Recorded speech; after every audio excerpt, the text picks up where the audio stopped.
손흥민의 3년 만에 챔피언스리그 복귀전, 그 서막이 열리게 되었습니다. 2022-2023 챔피언스리그 토트넘 대 마르세유 경기가 토트넘 홈구장에서 장엄한 음악과 화려한 조명으로 분위기를 압도하면서 이 대회의 위험을 알리며 선수들에게 영광스러움을 더해 주었습니다. 그리고 이 경기는 히샬리송이 주인공이 되면서 후반 중반에 히샬리송의 멀티 헤딩골로 2대0으로 승리하게 되었습니다. 프랑스 팀에게 2골 넣었다고 너무 아쉬워하지 마십시오. 마르세유는 현재 리그에서도 6경기 무패일 뿐만 아니라 3실점으로 리그에서 최소 실점 1위 팀이었습니다. 이미 조편성이 되었을 때도 마르세유가 4포트이긴 하지만 토트넘으로서는 가장 아쉬워하는 조편성이라 느꼈을 정도였다 보니 전반전엔 무득점으로 실제로 매우 고전했던 경기입니다.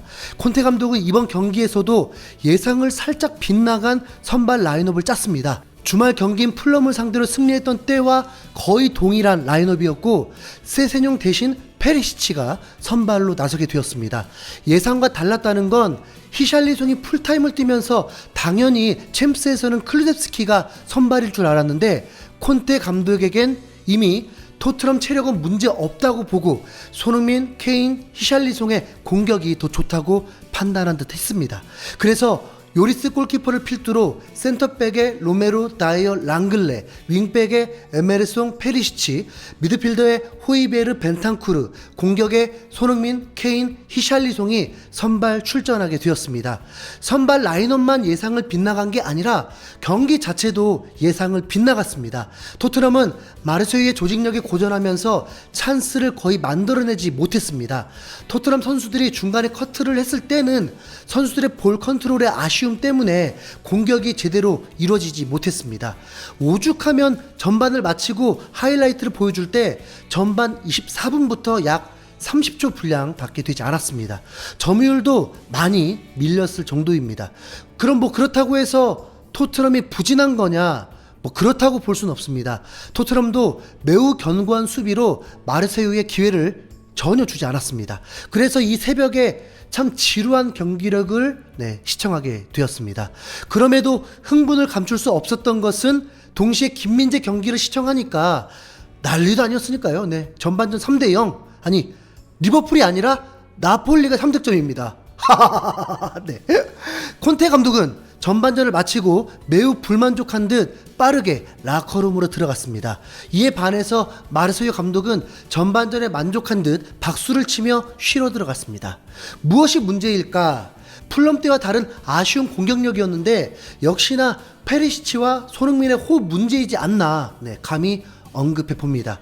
손흥민과 페리시치의 호흡은 토트넘에게 있어서 굉장히 중요합니다. 토트넘은 강팀이 되기 위해서 페리시치를 데려온 건데 페리시치만 투입되면 손흥민은 중앙으로 쏠리게 되면서 본인이 움직일 수 있는 공간이 매우 좁아지게 됩니다. 상대의 마크도 훨씬 수월해지게 되죠. 그나마 이번 경기에서 더 나았던 건 손흥민과 히샬이 서로 위치를 바꾸는 상황이 자주 있었습니다. 토트넘의 후반은 어떻게 될까? 토트넘 홈인데도 무득점으로 끝나버리면 허탈할 수밖에 없는데, 그죠? 결과 다 아시죠? 어떻게 이런 결과가 나올 수 있었는가? 후반 2분 만에 손흥민이 대반전을 만들어버립니다. 마르세유 선수 퇴장. 하프라인에서 케인이 손흥민에게 찔러주면서 질주하게 되었고 수비보다 더 빠른 폭발적인 스피드를 보여주면서 박스 안까지 거의 다 왔는데 마르세유 은벤바가 대놓고 고의적인 태클을 시도하면서 슈팅을 저지했습니다. 거의 뚫리기 직전이었고 실점 위기였습니다. 그러다 보니 주심은 단호하게 확신을 하면서 달려들어와 카드를 꺼내려 했습니다. 그런데 순간 레드카드가 바닥에 흘려버리면서 좀 가오가 떨어져 버렸는데 그걸 다시 주워들며 레드카드를 머리 위로 들어 올렸습니다. 이 장면이 매우 웃기면서도 황당했던 건 레드카드가 바닥에 떨어질 때 에메르송이 카드를 주워서 주심에게 준 장면. 이런 장면 처음 보는 것 같습니다. 박스 안이 아니었다 보니 직접 프리킥 찬스였는데 킥을 하기 직전까진 손흥민과 케인이 같이 있었습니다.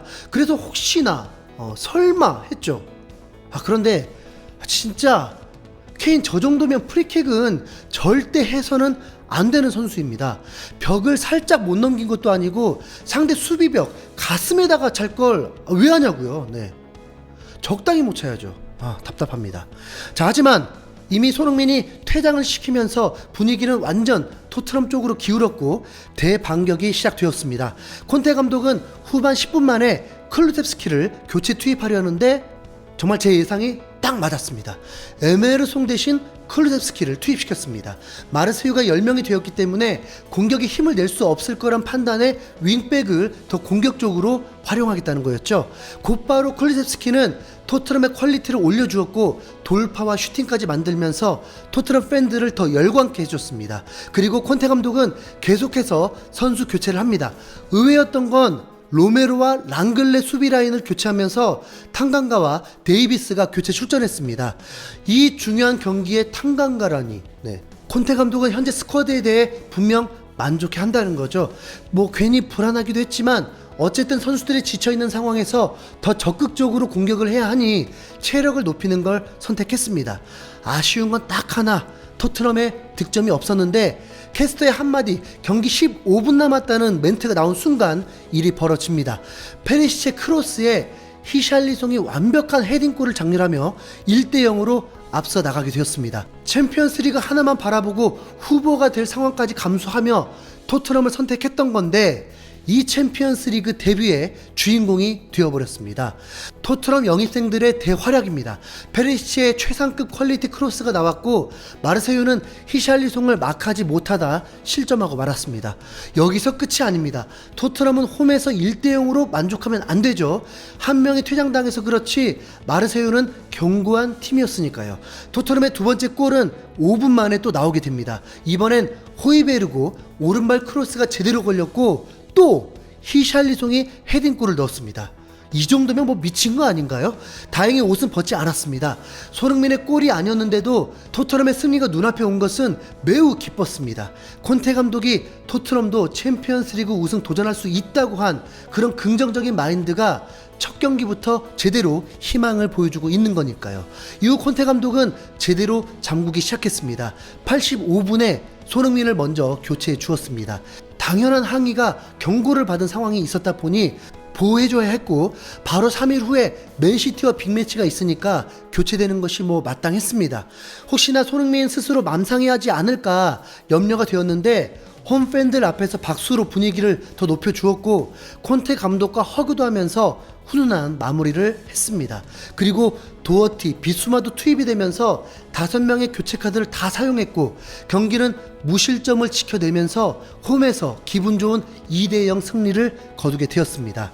경기를 마친 후 히샬리송은 의외로 담담한 모습이 카메라에 비춰졌는데 갑자기 한 관중과 포옹을 하더니 이내 눈물까지 흘리면서 꿈을 이루었다는 듯 감격의 눈물을 흘렸습니다. 잘은 모르지만 가족이었겠죠? 콘테 감독은 경기 후 인터뷰에서 전반전은 고전했다. 볼 소유가 어려웠다. 공격수들에게 볼을 투입할 필요가 있었다. 손흥민이 공간을 만들어 레드카드를 얻어냈다. 게임을 바꾸었다. 이렇게 칭찬하면서 손흥민의 가치를 매우 높이 평가했습니다. 당연하죠. 손흥민은 공격 포인트가 없었지만 스카이 스포츠는 손흥민에게 평점 7점을 주었고 풋볼 런던은 풀럼전처럼 이번에도 골만 없이 모든 것을 다 보여줬다고 칭찬을 아끼지 않았습니다. 콘테 감독은 이 경기의 주인공인 히샬리송도 언급하지 않을 수 없었습니다. 그는 이 밤을 가질 자격이 있다. 그에게 특별했을 챔피언스리그 무대다. 그는 진정한 파이터이며 그를 정말 좋아한다. 이 기회를 얻을 자격이 있다. 최선을 다했고 경기장에서 이를 증명했다. 히샬리송의 눈물까지 흘린 걸 보면 정말 좋은 선수들이 토트넘에 있다. 중요한 선수들이지만 무엇보다 그들의 인간성이 더 좋다. 그게 더 중요하다. 이런 선수들이 있다면 어려움이 있어도 이를 극복할 힘이 있다고 믿는다. 이렇게 만족스러워했습니다. 손흥민이 또 득점이 없었다는 것이 매우 속상하실 거 알고 있습니다. 손흥민은 이번 경기를 만족해야 할 것입니다. 아시잖아요. 우리가 응원하는 손흥민은 팀플레이어라는 거. 손흥민은 이 경기 승리를 기뻐하고 SNS를 통해서 히샬리송을 축하해주기도 했습니다. 특별한 선수들을 위한 특별한 밤. 히샬리송 오늘 밤 분위기 좋다. 히샬리송과 함께 찍은 사진을 공유했습니다. 히샬리송도 해당 게시글에 푸르푸르라는 댓글을 달기도 했습니다.